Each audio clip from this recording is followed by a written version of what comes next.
Hey everyone, M1 Shadow here. Today I have something a little different for you. This is a loaded supreme ribeye steak. Yes, you heard right. It's got a lot of cool ingredients in it. I think it's going to be good, so let's get started. We're going to start by seasoning our ribeye, and since there's going to be a couple of other ingredients, we're actually going to keep our seasonings basic. Just got a little bit of salt,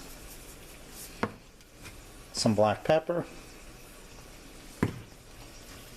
and some garlic powder.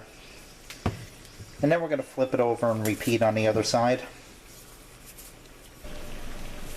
We're going to start with our vegetables here, but first we're going to get some butter on our cast iron pan and swirl it around. What I've got here is half a small onion and some yellow peppers and red peppers. We're going to go ahead and throw that in there. We also have a small can of mushrooms. Add some black pepper, some salt. Go ahead and swirl it around. So we're going to let these saute until it starts getting soft, and that usually takes 5 to 7 minutes. So here we are, probably close to 10 minutes later. I pushed the vegetables aside. Let's get some more butter in there. Now we're going to go ahead and put our steak in there. And this isn't too thick of a steak, so we're going to come back and check on it in about 2.5 minutes. And obviously we're going to cover it too. So here we are. I actually ended up going 3.5 minutes. And let's go ahead and flip the steak over.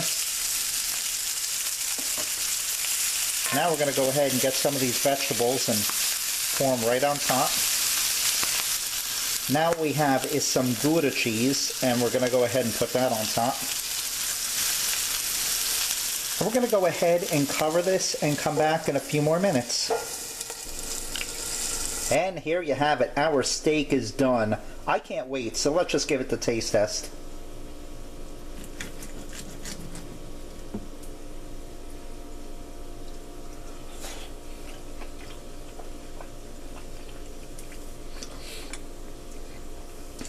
Wow. Seriously, that is so good. This is something, if you cook for your friends, they're going to be impressed, or if you have a steakhouse, put this on the menu as a special. I'm telling you, this is better than I expected.